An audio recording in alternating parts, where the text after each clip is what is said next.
una persona che ho l'onore di introdurre, oltre che il piacere. Infatti, sono d'accordo. E come mi suggerisce la professoressa Paola Milani, che è ordinaria di pedagogia sociale e pedagogia delle famiglie presso l'Università di Padova, ed è anche la madre, oltre che la coordinatrice scientifica nazionale del progetto Pippi, che è un grande progetto che io ho avuto il piacere e l'onore di conoscere quando con Raffaele Tangorra, che era il direttore generale delle politiche sociali del Ministero, questa esperienza, che era nata un po' anche lì sul territorio, è diventata un'esperienza di caratura nazionale ed è diventata non soltanto una buona pratica diffusa, ma un livello essenziale di prestazioni sociali. Ed è un progetto di prevenzione dell'istituzionalizzazione per persone minori. Ecco, all'interno di questa realtà Paola Milani ci parlerà dell'esperienza delle orchestre sociali nel lavoro sociale con i bambini e le famiglie in situazione di vulnerabilità.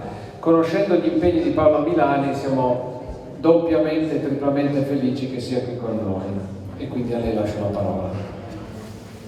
Grazie mille. Grazie mille al collega Gianni Lutti, che ho ammirato moltissimo nel suo intervento, e credo che dobbiamo stringere i nostri interventi, quindi provo proprio a dire pochissime cose, ringraziando moltissimo gli organizzatori, in particolare Isabella Longo per l'invito. Allora, come ha detto adesso il professor Lutti, noi stiamo portando avanti da 11 anni nel Paese questa esperienza del primo programma nazionale per la prevenzione dell'istituzionalizzazione, cioè lo scopo è intercettare il più precocemente possibile le famiglie in situazioni di vulnerabilità e garantire ai bambini e alle loro famiglie in modo interdisciplinare e inclusivo un progetto unico, unitario di accompagnamento. Quindi le famiglie che stanno affrontando delle avversità non devono aspettare di affrontare chissà quali problematiche per essere viste e riconosciute dai servizi, ma possiamo lavorare in una logica preventiva con un metodo uniforme in tutto il Paese, e dove sia i bambini che i genitori siano pienamente protagonisti del loro progetto. Questa non è solo un'idea. Abbiamo utilizzato il metodo della scienza dell'implementazione, abbiamo implementato il programma in tutta Italia e dopo 10 anni abbiamo avuto la possibilità di fare questo incrocio, che era un po' l'obiettivo per noi di tutto il lavoro, di unire l'esperienza della ricerca con la molteplicità di attività formative svolte in tutto il territorio nazionale, con le pratiche degli operatori, e trasformarle in un nuovo progetto di una politica.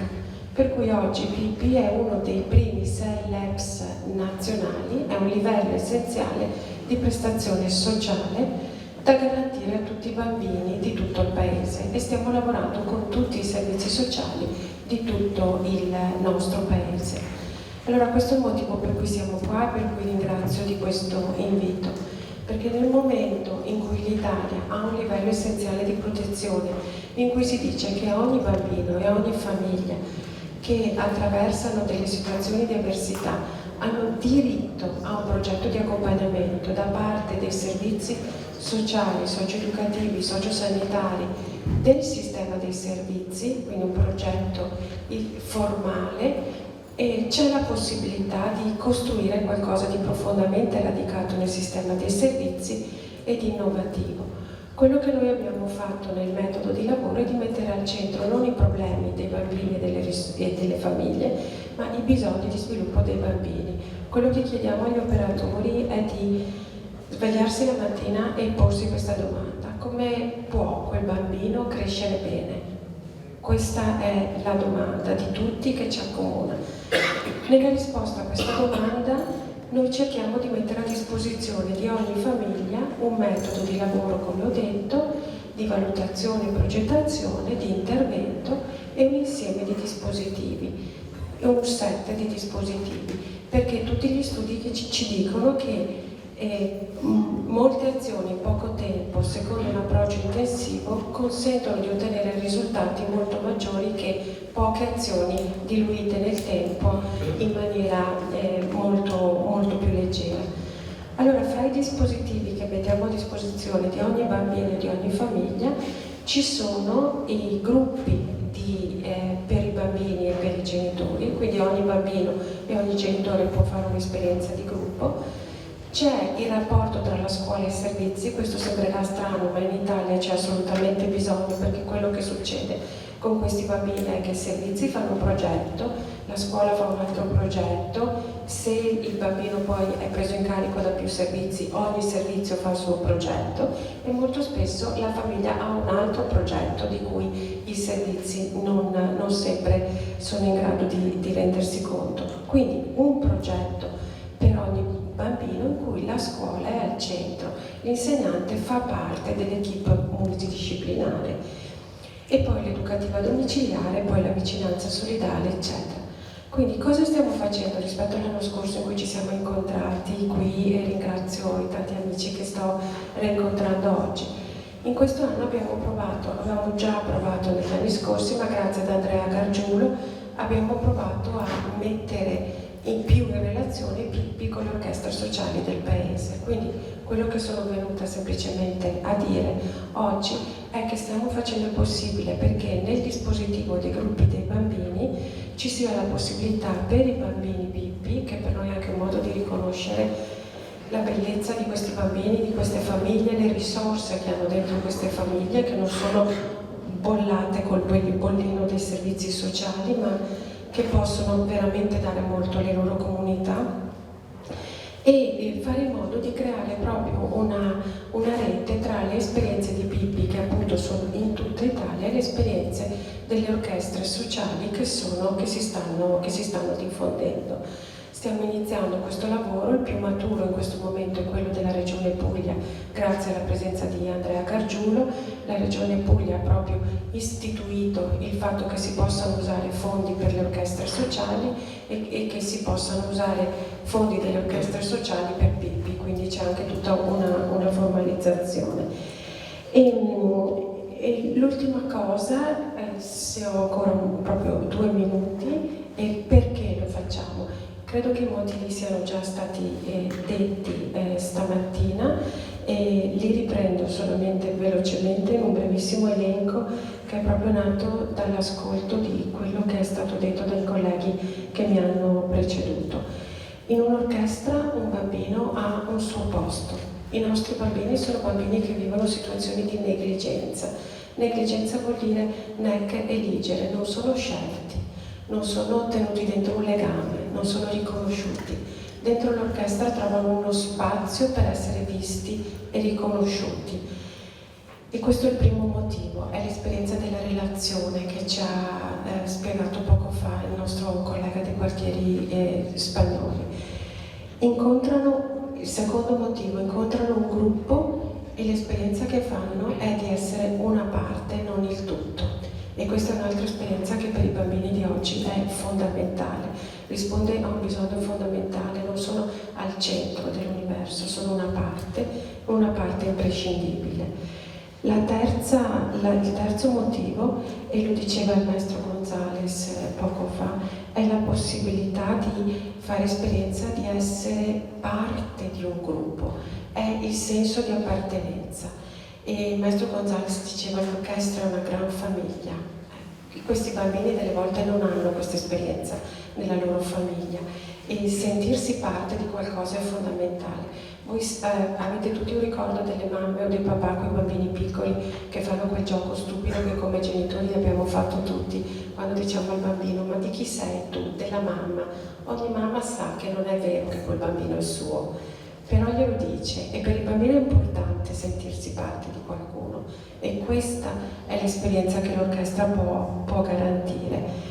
Poi c'era una bambina, una ragazza, sempre nel video del maestro Gonzales, se non ricordo male, Sofia, che diceva: impariamo ad aiutare gli altri. Ecco, la prosocialità e l'altruismo bellissimo, tutto quello, c'è una letteratura infinita sul peer, la peer education, il peer learning, come i ragazzi possono aiutarsi tra di loro, maturando delle skills, delle competenze fondamentali nel co-apprendimento e nell'aiuto e nel supporto reciproco. E poi la quinta competenza è che maturano vedendo che possono apprendere, fanno esperienza di fiducia in loro stessi, maturano l'autostima. La nostra collega Chiara Scardicchio dell'Università di Bari direbbe imparano le competenze di speranza, le hope skills, che nei processi di crescita e del divenire sono fondamentali. E la sesta e ultima cosa è che è chiaramente questa un'esperienza inclusiva, è stato detto in tutti i modi oggi. Forse più che di inclusione dovremmo parlare di valorizzazione delle differenze. E a me piace molto in questi giorni ricordare che è il centenario della nascita di Don Lorenzo Milani, che non cito perché purtroppo è mio parente, non è mio parente, ho provato a cercare ma non è, mi dispiace molto. E Don Lorenzo Milani in una sua lettera ha scritto questa frase, diceva: ma non sono un maestro speciale, rispetto ai miei alunni ho solo saputo toccare i loro più intimi doni. Ecco, io credo che l'inclusione sia questo, sia la valorizzazione degli intimi doni di ogni bambino che nelle orchestre si può fare. E per questo noi vorremmo che Pippi fosse una pratica di gioia, perché dove si riannodano i legami tra le famiglie, tra i bambini e le famiglie, tra le famiglie e le loro comunità, si crea gioia. E non possiamo farlo senza il contributo che viene dalle orchestre sociali, e quindi vi chiediamo di metterci in contatto, di stare in contatto tra di noi. Grazie mille.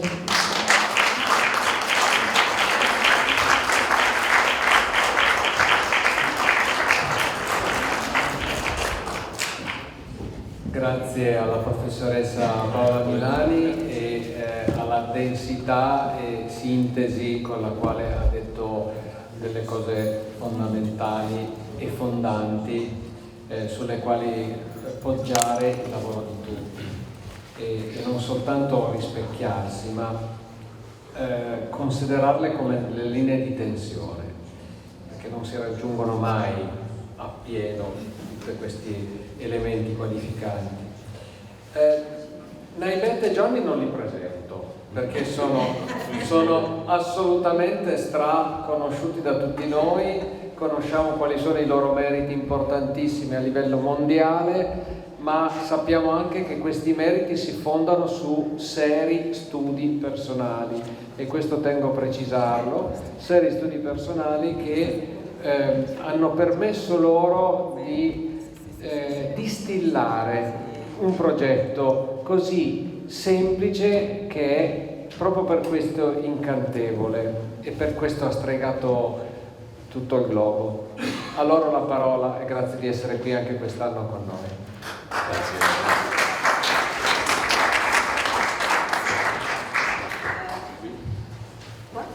Sì, ok. Buongiorno a tutti. L'anno scorso abbiamo parlato sopra il coro di Mano Blanca. Questo anno abbiamo sollecitato a Isabella Longo la possibilità di che in questo convegno se le diera l'opportunità a unos ragazzi che senza iniziare niente, senza sapere nulla della musica, pudieran demostrar la capacidad aunque tengan alguna discapacidad. Entonces, questa sera faremo una piccola dimostrazione come iniziamo da Giromondo, che è un brano che abbiamo composto per los ragazzi cómo iniziano a suonare in un'orchestra alla Quinta Sinfonía de Beethoven. No llegaremos a la Quinta Sinfonía de Beethoven hoy, no arribaremos a la Quinta Sinfonía de Beethoven porque fueron 5 giorni de lavoro con loro, dove iniziano a suonare un strumento, a cantar, come fare una piccola composizione iniziandosi con 3 note musicali, il Do, Mi, Sol. Y bueno, le doy la parola a Naide, lo veremos questa sera. Sì, ciao a tutti, grazie veramente non solo per questi giorni di essere di nuovo qui in questa villa meravigliosa che è bellissima. Grazie a tutti. Isabelle, grazie. Allora, parliamo di qua, sì? Di questa parte, vogliamo farlo di qua. Allora, nel senso di lo che Johnny già ha iniziato a dire che come lo facciamo, vogliamo in questo momento un po' raccontare qual è la nostra visione di questo affare sul modello Coro de Manos Blancas, un modello proprio che è un pensiero, che è un ideale, che parte dalla nostra visione di quello che è la importanza dell'essere umano e dei bambini e della sua educazione in genere, non solo della musica, sino di tante cose, la vita. Allora, il modello Coro de Manos Blancas prevede di essere costituito che questo è importante per noi fare un piccolo spunto, da orchestra, sia tutta la famiglia degli strumenti, si conformano così, Coro de Manos Blancas come coro, che sarebbe la voce e i gesti, che è un insieme, è un organico corale, non è da solo, un ensemble, che sarebbe gruppo di campane colorata da mano, pulsante e tubulare, così come glockenspiel, triangoli, tamburi e tanti altri. Sono integrati in questo gruppi, diversità, le persone con disabilità nell'area del deficit cognitivo, sensoriali, uditivo, visivi, motori, le difficoltà di apprendimento, il disturbo dello spettro autistico e quelle persone che senza disabilità danno l'esempio di inclusione. Questo per noi è una massima, è fondamentale. Allora, la formazione per questo deve essere una formazione costante di un docente che garantisce di poter trasmettere una conoscenza aggiornata. Allora, l'esperienza e le strategie metodologiche aggiornate permettono al docente di accorciare e ottimizzare il tempo dell'apprendimento degli alunni per rafforzare l'abitudine, l'attitudine, l'abilità nel suono del suo strumento. Tutto ciò si concretizza in un profilo, e questa è la cosa importante, un profilo del professionista che si occupa di insegnare musica ai bambini, ai giovani, definito come un docente. Allora questa persona di mente aperta, con abilità specifica, certo. Dedicheremo in questo momento, a questo intervento, a 2 aspetti solo fondamentali, che è la scelta del repertorio e l'organizzazione. saranno queste due cose. Come tutti sappiamo, l'insieme di un determinato numero di opere costituisce proprio un repertorio, e il repertorio è un importante elemento di orientamento per il docente nella sua azione di insegnamento-apprendimento. Nello sviluppo e l'esecuzione del repertorio è fondamentale che il direttore possa contare con un piano di azione pedagogica, anche un team di docente evidentemente, che garantisca la prosecuzione del suo profilo e degli obiettivi individuati e che riflettano con successo nella mostra musicale, nel concerto, nel momento di fare la musica, proprio si possa vedere tutto lo che abbiamo come obiettivi. In questo senso è importante che i maestri, i direttori, prima della loro azione di insegnamento, precisano la meta da raggiungere, il tempo di esecuzione e gli aspetti tecnici strumentali dell'opera da sviluppare. Nel modello Coro de Manos Blancas le opere costruiamo pensando in 3 livelli, ok? E quando si seleziona questo repertorio consideriamo che lo importante è avanzare, non essere fermo, sino avanzare de maniera sistematica nell'ambito di questi 3 momenti di apprendimento. E dire che noi dobbiamo incentivare ai ragazzi a questa ricerca del buon suono nello strumento e raggiungere evidentemente la bellezza artistica. Comprendere il criterio tecnico dell'strumento, il ragazzi lo deve fare, e dire, per esempio, la digitazione o il giro della voce o la posizione del corpo con il gesto, la posizione dove sarà il gesto. Consolidare la lettura della musica integrale in funzione dell'esecuzione simultanea, la lettura a prima vista, che è importantissimo, consentire allo studente di interiorizzare il pulso individuale verso anche al collettivo, che è la cosa importante, evidentemente attraverso l'ascolto.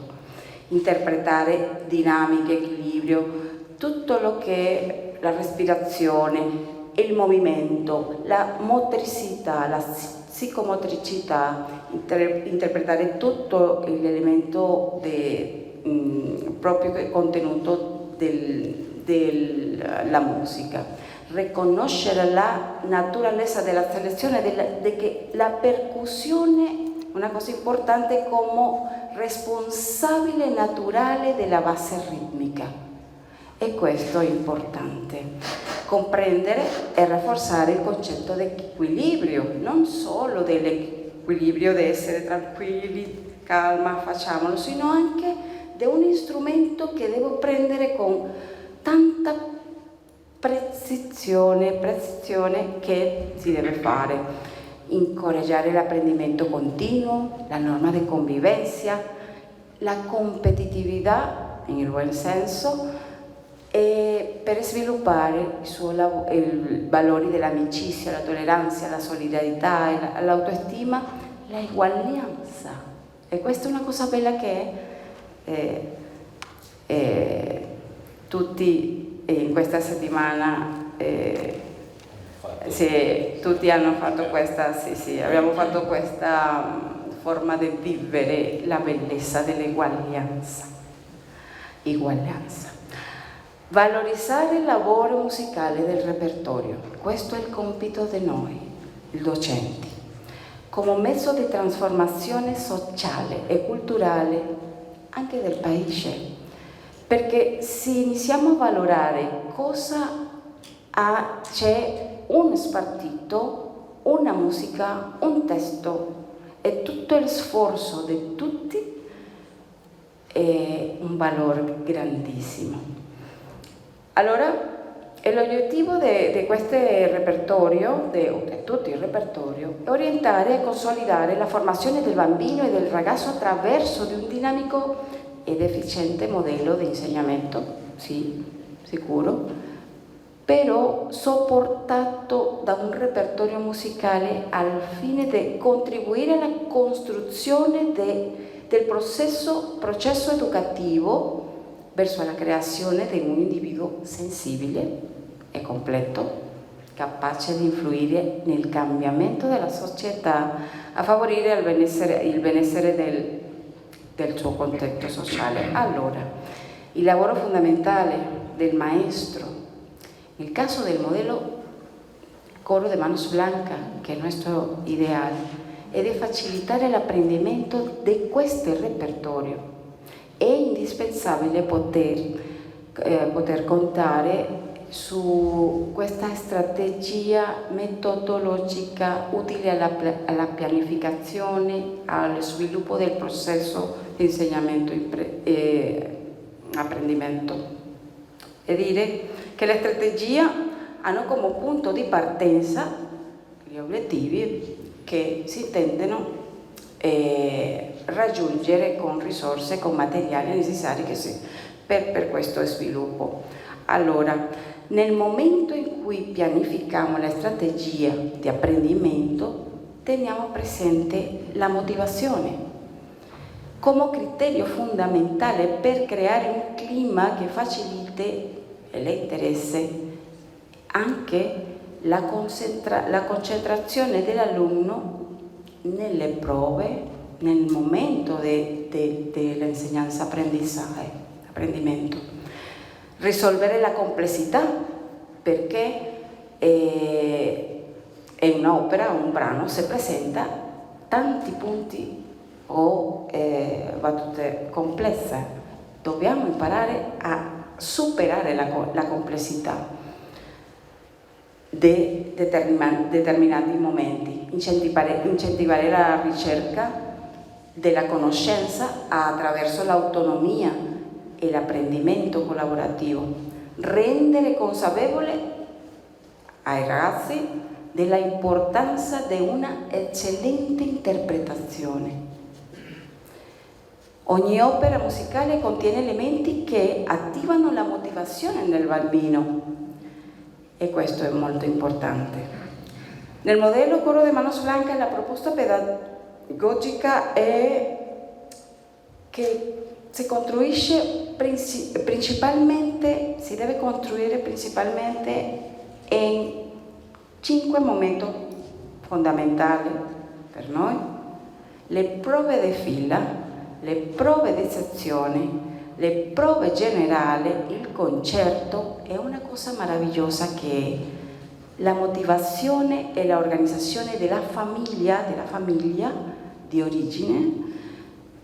I primi tre momenti, corrispondono a 3 fasi del processo di insegnanza-apprendimento: l'iniziale, l'intermedio e l'avanzato, con prosecuzione del repertorio in un tempo determinato. Questo è molto importante. Perché? Perché non possiamo rimanere tanto tempo con un solo brano.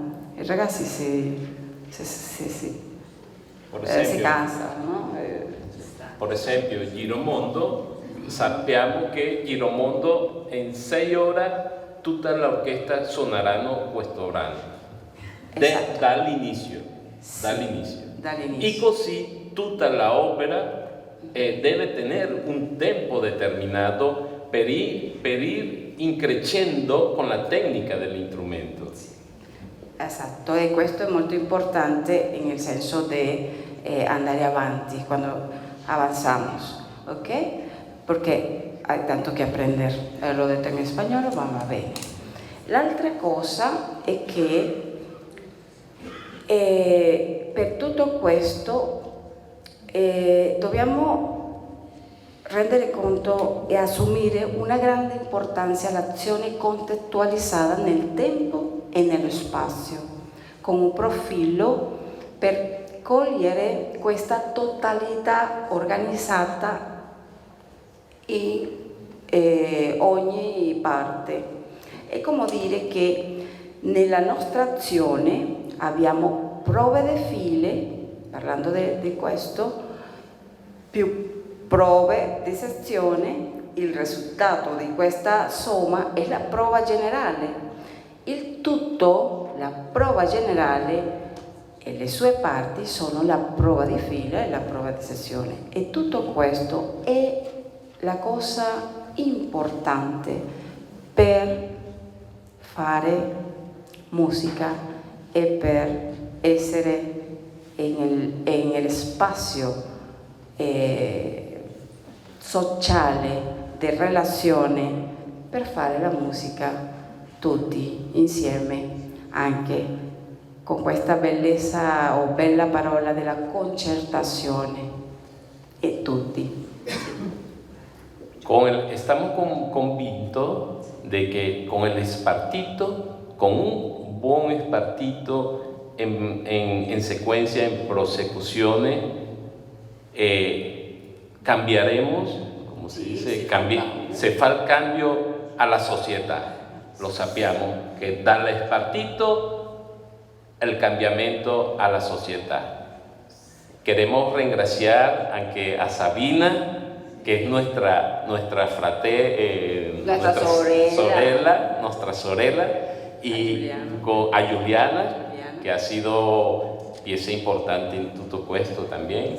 Hoy en Pomerillo vedremo unos ragazzi dal conservatorio che hanno imparato con noi questo modello, un po' di questo modello di coro di Manos Blancas, e sono loro che dirigeranno questo questa mostra musicale. È una lezione aperta dove la importanza di questa ragazza che hanno partecipato per la formazione forma parte di questo team che abbiamo detto, perché da soli non si può, dobbiamo essere tutti insieme il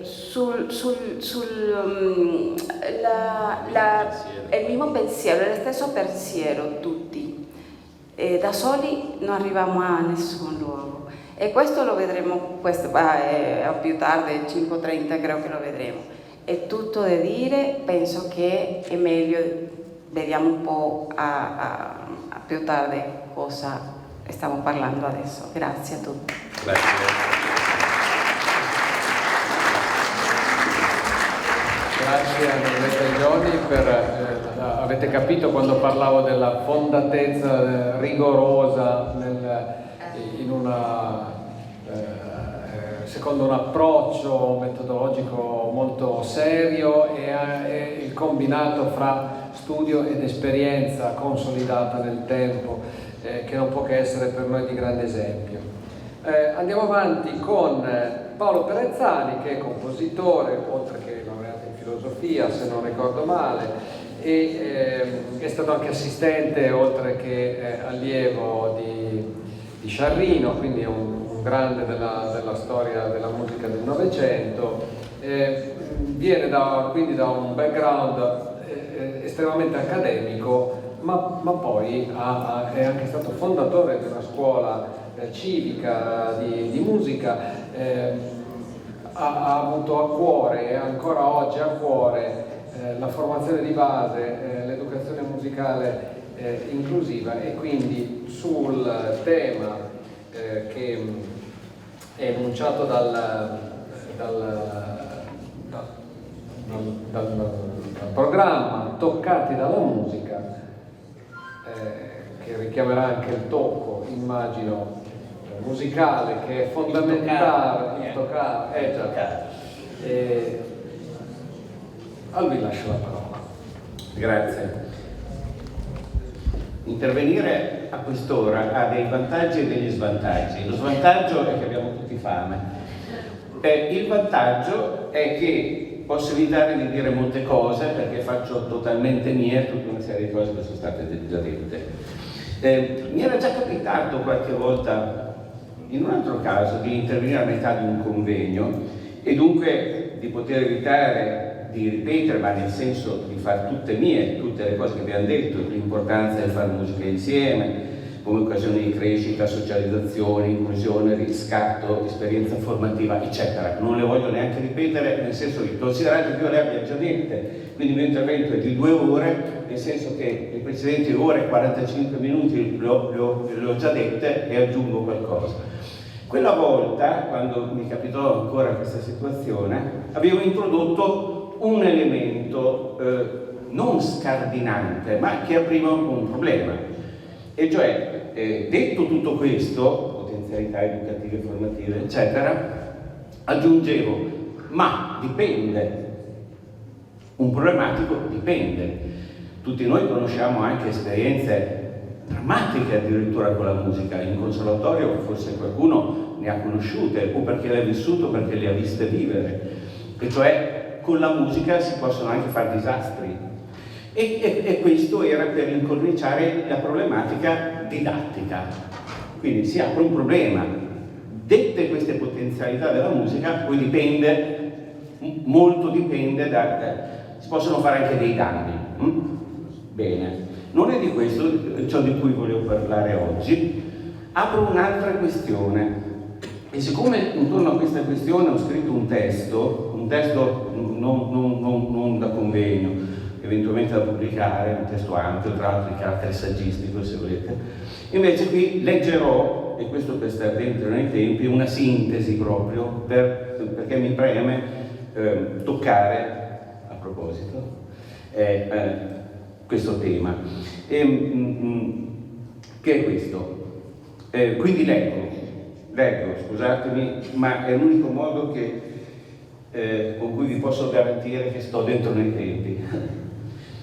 Quando diciamo di voler educare con e alla musica, dove le preposizioni con e alla indicano già la non scindibilità tra finalità musicale, finalità educativa e quindi anche sociale del nostro operare, tendiamo a dar per scontato, o sembra che abbiamo chiaro, ciò a cui la parola musica rimanda.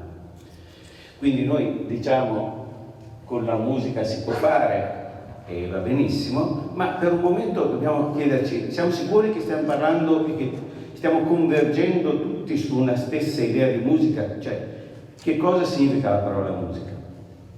Dovremmo, e quindi vado avanti e non mi fermerò più, non aprirò più parentesi, dovremmo però prendere in considerazione anche il fatto che forse ognuno di noi muova da una propria idea di musica, determinata dalle proprie abitudini, quindi molto salda o a volte addirittura rigida.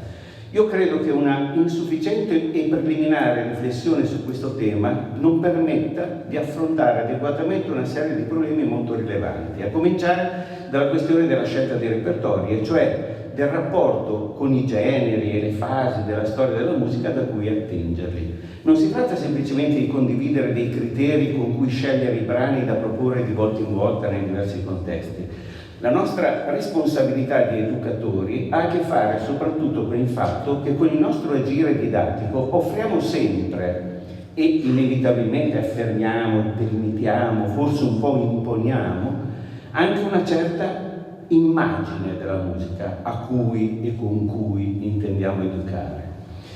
Per perseguire le finalità educative che ci stanno a cuore, è a mio avviso necessario riflettere innanzitutto sul tipo di esperienza che intendiamo offrire. Hartmut Rosa, nel suo libro Accelerazione e alienazione, riprendendo peraltro una frase di Walter Benjamin, ci ricorda la distinzione tra episodi di esperienza, Erlebnissen, e esperienze che lasciano un segno, Erfahrungen, e che allora ci toccano e cambiano chi siamo. Peraltro possiamo anche ricordare Dewey, per il quale, come è noto, l'esperienza non è solo il mezzo ma anche il fine di un'educazione. E voglio anche riportare questa breve frase di Jean-Luc Nancy, quando in uno dei suoi ultimi testi dice: in qualche modo non si è mai veramente il soggetto della propria esperienza, è lei piuttosto a suscitare un nuovo soggetto, un altro noi in gestazione.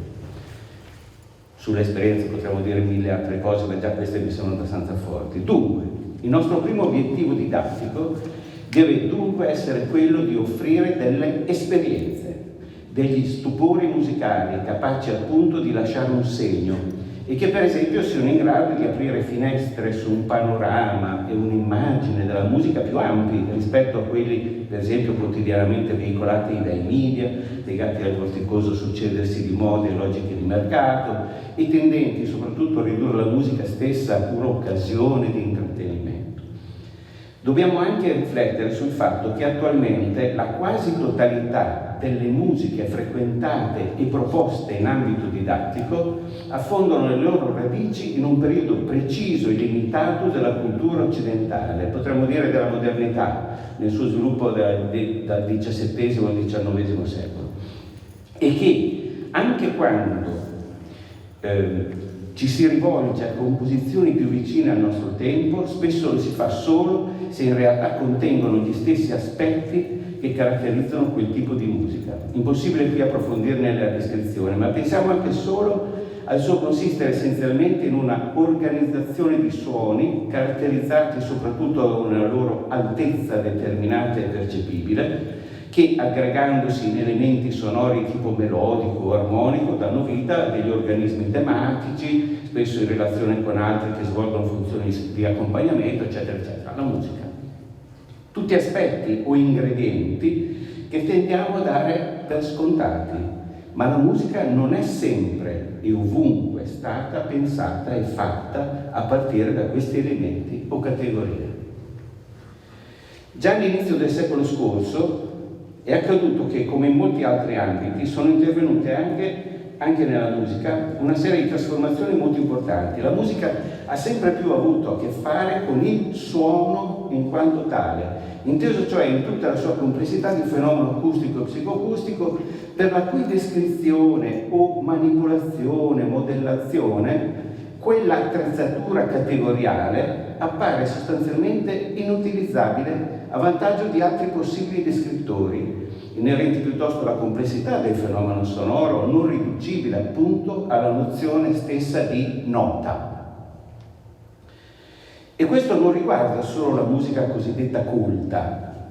Anche una semplice canzone di 2 minuti e mezzo di Billie Eilish, di quelle da più di 1 miliardo di visualizzazioni, non è descrivibile se non molto marginalmente utilizzando il concetto, di melodia, che lì è ridotta a 2 o 3 note, o di armonia, non più di 2, forse 3 accordi, ma piuttosto attraverso tutta un'altra serie di descrittori che riguardano la gestione anche molto raffinata di molte componenti spettrali del suono, l'utilizzazione di diverse modalità di ripresa della voce, di diverse impostazioni vocali, eccetera. Insomma, che riguardano la complessità del suono piuttosto appunto che le note, che di quella complessità in effetti riescono a definire solo una dimensione, l'altezza. A ben vedere, anche solo questa considerazione sarebbe già in grado di comportare l'introduzione di importanti conseguenze sul piano della ricercazione pedagogica e didattica. Mi limito qui ad alcune prime considerazioni su alcune di esse, relative al modo di intendere e di educare, all'ascolto, relative a questioni di metodologia dell'insegnamento strumentale e riguardanti anche quell'aspetto fondamentale del fare musica insieme che concerne non solo la scelta, ma anche la possibilità di creare la musica da toccare e da cui anche venire toccati. Per quanto riguarda l'ascolto, si può dire che una musica fatta di suoni piuttosto che di note, io qui riprendo il bel titolo del libro di François Delalande, il cui titolo è Dalla nota al suono. Allora, si può dire che una musica fatta di suoni piuttosto che di note sollecita un ascolto più decisamente aperto ad accogliere un'esperienza sensibile per la cui descrizione ai tradizionali concetti di melodia, accompagnamento, timbro, armonia, eccetera, conviene appunto sostituirne altri, al tempo stesso meno analitici e più rapportabili a molte altre, però, modalità del sentire, dell'aistesis, non solo di tipo acustico, come per esempio quello di spessore o grana del suono. Roland Barthes l'aveva già messo in luce anche nel contesto della musica tonale. O quello di vita interna o di divenire del suono, che è questo per esempio il modo di concepire la musica di Gérard Griset. O di masse e architetture sonore in movimento, si pensi alla musica di Yannis Xenakis, o appunto di movimento del suono nello spazio acustico sia virtuale che reale. I riferimenti sarebbero infiniti, basti pensare allo sviluppo della musica elettroacustica a Luigi Nono e molti altri musicisti del nostro tempo. Insomma, il fenomeno è così evidente che non sarebbe appropriato neanche leggerlo come tendenza ad attribuire una più decisa importanza alla dimensione timbrica, perché ciò comporterebbe ancora di poterne parlare separandola in quanto autonomo parametro del suono. Le cose non stanno neanche così. Si tratta proprio del fatto che la musica è incominciato ad avere a che fare con il suono, colto nella sua organica complessità fenomenica, non riducibile al concetto stesso di nota. Le conseguenze del passaggio dalla nota al suono sono non meno significative se spostiamo la nostra attenzione dal piano dell'ascolto a quello della produzione del suono. Nella musica dell'ultimo mezzo secolo, almeno, gli strumenti musicali sono pensati come oggetti da esplorare, certamente oggetti anche carichi di storia, non solo oggetti materiali. Per questo richiedono non tanto e non solo l'apprendimento di specifiche modalità di produzione del suono, la tecnica, ma piuttosto l'acquisizione di diverse strategie di indagine per trovare ogni volta il modo per ottenere il suono che si vuole creare. È vero che in ambito didattico da tempo si è arrivati a proporre, soprattutto nelle prime fasi di apprendimento strumentale, anche delle attività di esplorazione dello strumento, ma il più delle volte indirizzate a condurre nel modo più didatticamente efficace alla vera e propria tecnica o impostazione o per ottenere il cosiddetto bel suono, salvo poi scoprire che il bel suono per suonare Mozart non è lo stesso che ci è utile per suonare Brahms, e men che meno Stravinsky e men che meno Lachenmann. In realtà quelle esplorazioni strumentali andrebbero invece considerate importanti non solo e non tanto in quanto propedeutiche all'apprendimento di un presunto vero e proprio modo di suonare, ma perché introducono già un aspetto fondamentale, forse il più fondamentale, di una corretta formazione strumentale, cioè portano anche il giovanissimo studente a instaurare da subito un atteggiamento di ricerca sui suoni che può ricavare dal proprio strumento. Per quanto concerne la scelta dei repertori, il fulcro di qualsiasi azione didattica, l'osservazione che spesso viene sollevata sul fatto che la musica degli ultimi decenni sarebbe più difficile da suonare non regge da diversi punti di vista. Innanzitutto non si può certo sostenere che suonare Beethoven o Brahms sia più facile. Fare musica è sempre infinitamente difficile da tanti punti di vista. Ed è vero che se per motivi didattici riteniamo giustamente che un bambino possa suonare Mozart e con ogni probabilità in maniera o imperfetta o immatura, eccetera, non si vede perché la stessa considerazione non possa valere anche nei confronti della musica di Ligeti, di Griset o di Filidei. D'altra parte, così come per suonare Mozart è del tutto giustificabile e anzi raccomandabile adattare la partitura originale alle competenze strumentali e musicali del contesto spesso eterogeneo in cui si opera, non si vede perché tale pratica non potrebbe essere adottata anche per affrontare composizioni più recenti. C'è poi, infine, da considerare quanto una più attenta relazione con la musica del nostro tempo possa contribuire a suscitare e a sostenere il desiderio da parte degli studenti di inventare, creare e quindi eseguire composizioni composte da loro stessi. Intanto, durante l'ascolto attivo di un brano, si può proporre mi limito qui a suggerire soltanto alcune strategie didattiche che potrebbero essere utilizzate per perseguire anche questo obiettivo.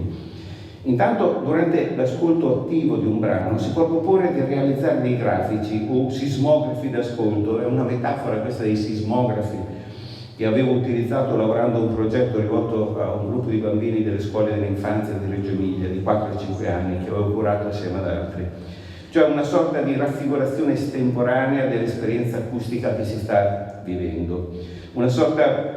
E dopo aver esplorato la possibilità di ottenere con i propri strumenti delle figure di suono anche solo simili a quelle presenti nella composizione appena ascoltata, è possibile proporre ai ragazzi di instaurare un rapporto imitativo con essa, proprio riattraversando quei sismografi. Anche così potrebbero nascere delle nuove idee per portare avanti un percorso compositivo che dall'impulso iniziale realizzato in risonanza con l'esperienza di ascolto potrebbe progressivamente arrivare ad acquisire una propria originalità.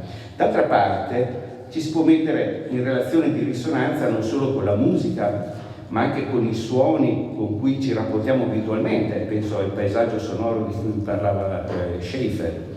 E va considerata come vera e propria esperienza di ascolto anche quella che si fa quando si esplorano le potenzialità sonore di uno o più strumenti e le possibilità combinatorie a cui possono dare luogo. Anche in questo caso il contatto e il contagio di ascolto può diventare attivo e far nascere il desiderio di avviare un percorso compositivo. Per attivare l'esplorazione e la sperimentazione di processi compositivi si possono inoltre proporre diverse modalità di trasformazione o di deformazione di brani preesistenti.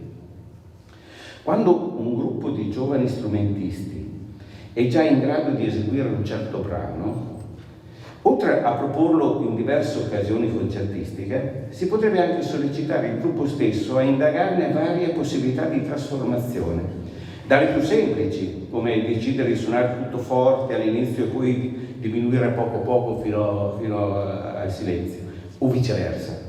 Oppure ad altre più complesse, introducendo qualche regola del gioco per sondare cosa potrebbe succedere se. Per esempio, decidendo che a un certo gesto del direttore alcuni smettono di suonare oppure incominciano a accelerare mentre altri rallentano. Insomma, il livello di deformazione può portare ad un allontanamento molto radicale dalla sua forma originale, ma ciò che qui conta osservare è che anche attraverso questi giochi improvvisativi possono vedersi a creare delle situazioni di ascolto capaci anch'esse di mettere in moto ulteriori percorsi esplorativi e suscitare il desiderio di intraprendere un processo compositivo più ampio.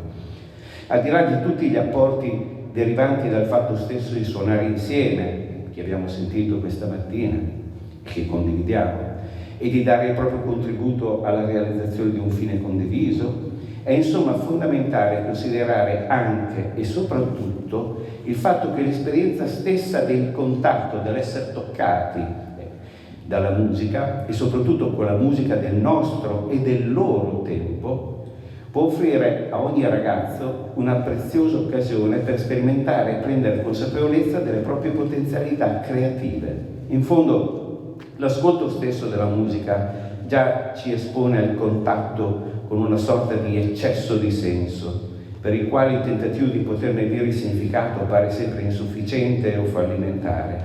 Però il dire della musica, nell'offrirsi come esperienza sensibile, capace di emozionarci, può anche arrivare a trascinarci e sino a far nascere il desiderio di parlare a nostra volta, e proprio là da dove la musica stessa ci ha toccati. Per questo ci sollecita a rapportarci con la nostra creatività, e cioè con il desiderio di trasformare e di trasformarci.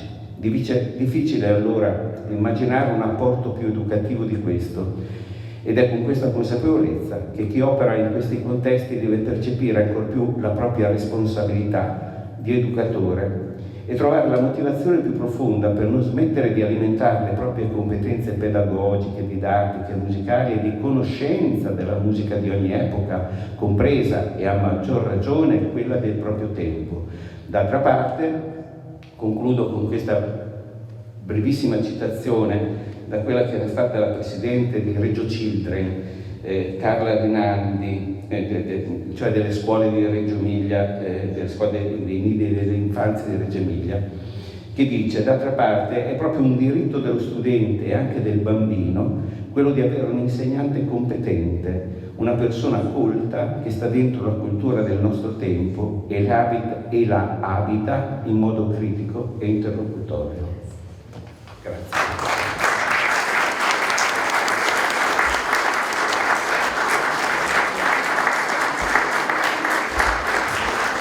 Grazie mille a Paolo, anche qui una certa densità di contenuti che parte da un'idea fenomenologica dell'esperienza musicale e però dà anche dei preziosi suggerimenti per un recupero dei repertori contemporanei, non solo alla ricerca del suono e non della nota, ma anche alla ricerca di modalità di esplorazione dello strumento meno strutturate a priori, ma più libere di considerare la conoscenza un campo aperto e non un campo preconfezionato da qualcuno che ci impone una chiave di lettura della realtà.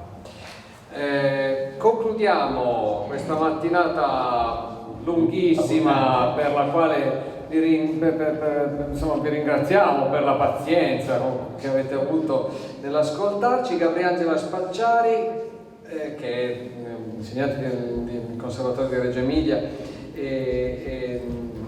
però è anche direttrice e coordinatrice didattica dell'orchestra giovanile del Conservatorio, e a lei diamo la parola immaginando che ci proponga un'immersione in una dimensione esperienziale concreta.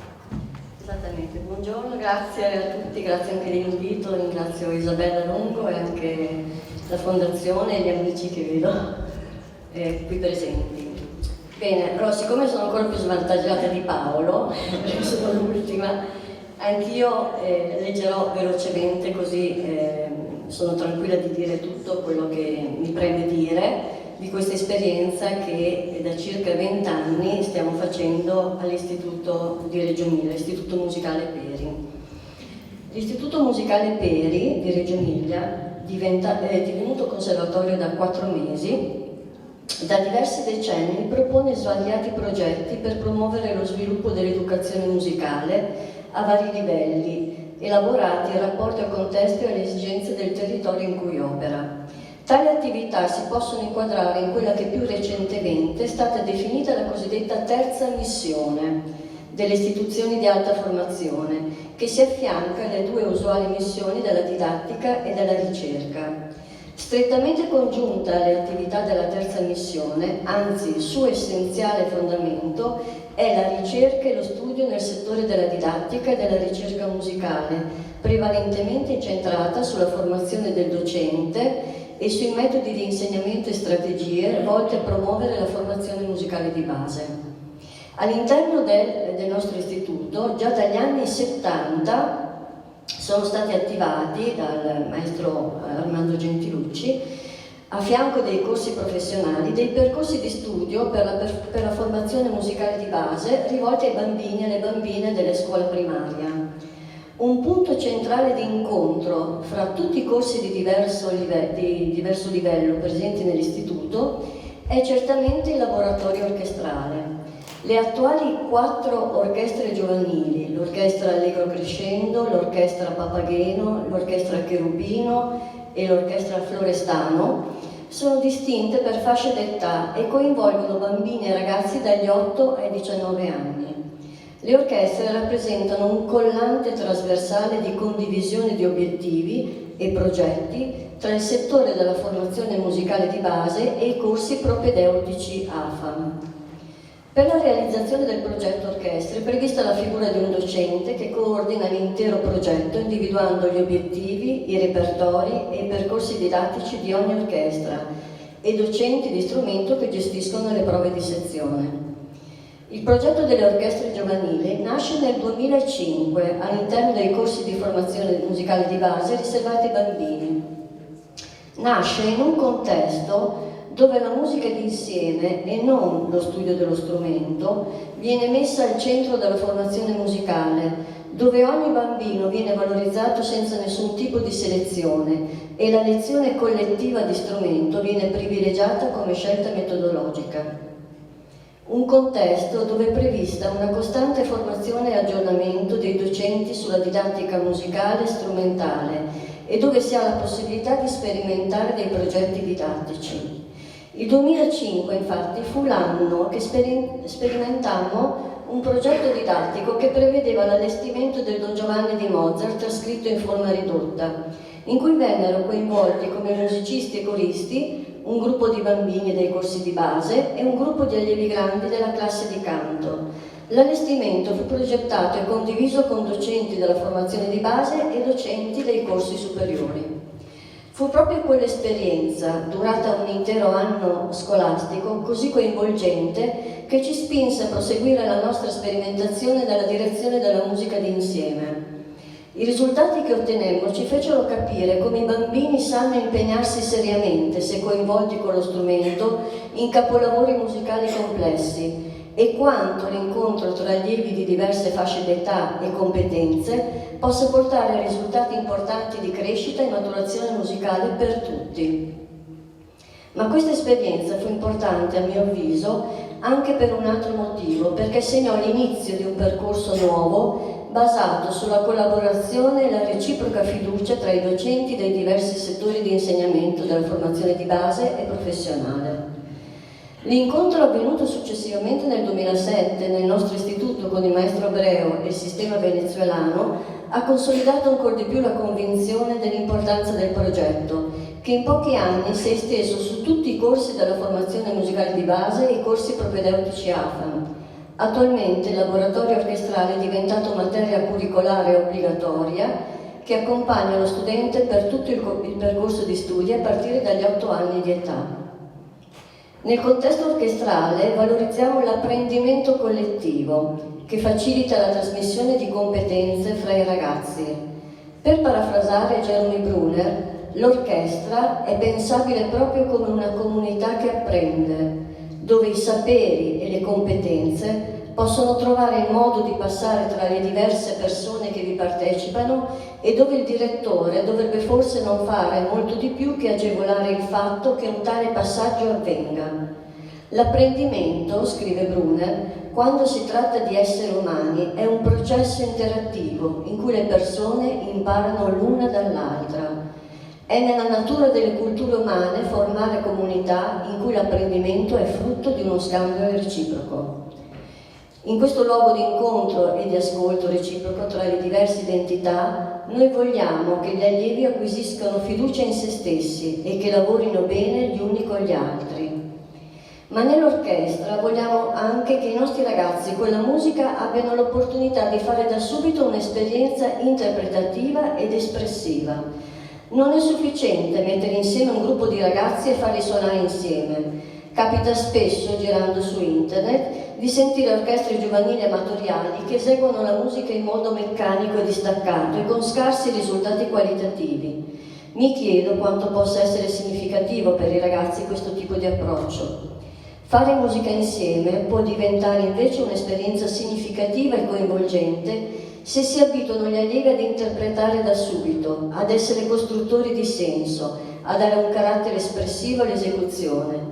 L'interpretazione è un aspetto del rapporto creativo che fa appello, oltre che alle abilità tecniche, anche all'immaginazione. Quindi bisogna mettersi nell'ottica di stimolare l'aspetto interpretativo creativo, educando gli allievi ad essere espressivi da subito.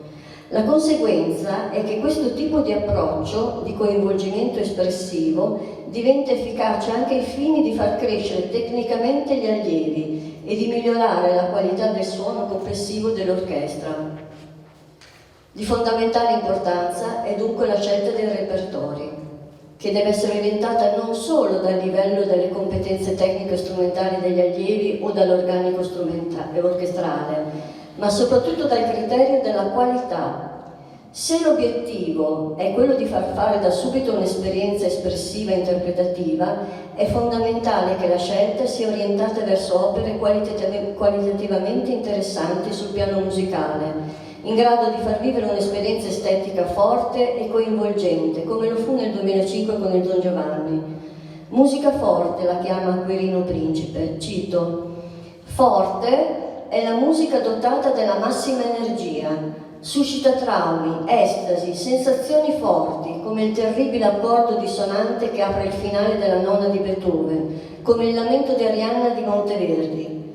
La musica debole, non leggera o peggio popolare, si fonda sulla ripetitività, sul sottofondo, su banali sensazioni. Forte e debole non si intendano come un out-out, sono qualità estreme, entrambe legittime, agli opposti di una serie di gradazione». Chiusa la citazione. Sarebbe dunque riduttivo proporre, per esempio, solo musica scritta con intenti didattici, molto spesso caratterizzata da elementi musicali banali, ma è fondamentale che le opere presentino elementi musicali ricchi e vari, in grado di stimolare in modo creativo l'interpretazione dei discenti, affinando così abilità relative al fraseggio, alle sfumature agogiche e dinamiche. Altrettanto importante è porre particolare attenzione anche alla qualità degli arrangiamenti orchestrali e saper scegliere in relazione all'equilibrio e la coerenza della strumentazione e della struttura formale. Alcune partiture in commercio contengono invece proposte al limite della insensatezza musicale. Esiste infine una qualità dell'esecuzione per ogni genere e stile che si affronta, sia per il brano di Mozart che per quello popolare o jazzistico. L'attenzione verso il suono, l'intonazione, l'equilibrio fra gli esecutori, l'espressività rendono significativa l'esperienza esecutiva e fanno crescere abilità e motivazione sia sul piano musicale che strumentale. Il percorso che fanno le nostre orchestre non include solo il suonare assieme. Nel 2015 è iniziato un progetto sperimentale chiamato Corpi Sonanti, in collaborazione con la Fondazione Nazionale della Danza, Arte e Balletto di Reggio Emilia, che ha coinvolto le orchestre giovanili, la sottoscritta e un coreografo della Fondazione. Il laboratorio nasce come spazio di ricerca e sperimentazione, volto anche a ripensare l'orchestra come uno spazio dinamico e creativo, dove l'esperienza musicale si confronta e si mette in sinergia con il gesto e il movimento espressivo per dar vita appunto ad un corpo corale sonante. L'intento non è dunque quello di far danzare i ragazzi, ma di far esplorare il proprio corpo in funzione espressiva durante l'esecuzione musicale e di acquisire così una maggior consapevolezza performativa anche come strumentisti. In questo laboratorio i ragazzi iniziano anche quel loro complesso e non facile processo di cambiamento, caratterizzato in una prima fase dalla timidezza e fragilità e al tempo stesso volubilità e inquietudine, alla ricerca della propria personalità. In questo passaggio, dalla preadolescenza all'adolescenza, è proprio il corpo a trovarsi al centro del cambiamento e del disagio che ne deriva. Il progetto Corpi Sonanti, mettendo in sinergia la musica con il gesto e il movimento espressivo, contribuisce a risvegliare il corpo e a renderlo più partecipe all'interpretazione musicale, migliorando le relazioni e la capacità di collaborare con gli altri. Il laboratorio mira dunque a sperimentare e approfondire nuove esperienze formative e artistiche, al fine di migliorare anche gli apprendimenti e le competenze musicali, come per esempio esplorare e sperimentare i gesti e i movimenti del corpo dotati di una forte valenza simbolico-espressiva, sviluppare la memorizzazione della parte musicale e orchestrale con lo strumento, accrescere le abilità strumentali esplorando sul proprio strumento nuove tecniche strumentali, partendo anche dallo studio del gesto che le produce e dalla sperimentazione di nuove posture. Favorire l'interpretazione di brani orchestrali imparando ad analizzare la partitura. Consentire l'esecuzione di brani orchestrali anche senza la presenza di un direttore, saper percepire il respiro che precede ogni attacco suonando in posizioni vicine, lontane, senza guardarsi, ad occhi chiusi. Affinare la percezione musicale spaziale attraverso la collocazione e dislocazione di musicisti e strumenti in diversi luoghi, non necessariamente quelli deputati alla musica come piazze, strade, luoghi della natura, nonché la distribuzione spaziale delle parti. Affinare la percezione timbrica, abituarsi a suonare vicino a strumenti sempre diversi, disposti casualmente nello spazio e non nella posizione statica tradizionale dell'orchestra, non solo. Sperimentare posture strumentali più dinamiche per evitare impostazioni rigide e scorrette. Con questa esperienza vorremmo poter contribuire a creare le basi di un corretto percorso di esperienza musicale basato sulla stretta relazione tra musica ed espressività corporea e formare un musicista competente sia nel campo professionale che amatoriale, ma anche un futuro cittadino più sensibile e ricco interiormente. Il laboratorio Corpi Sonanti ha già realizzato 9 produzioni didattico-artistiche e ora mi piacerebbe far concludere facendovi vedere 5 minuti di un video, un trailer di uno spettacolo che dura molto di più, 35 minuti. Il titolo è stato girato fatto nel 2019, il titolo è Corpi Sonanti in Canto e qui vedrete l'inizio, l'orchestra, i ragazzi sdraiati a terra con lo strumento che si mettono in sinergia facendo una brevissima improvvisazione, non la sentirete tutta, è solo improvvisazione, mettendosi in sinergia con il canto delle balene e successivamente far nascere invece un'esecuzione di Romeo e Giulietta di Tchaikovsky. Grazie.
Grazie infinite, come la musica prende corpo, e anche come bisogna ripensare il senso della postura.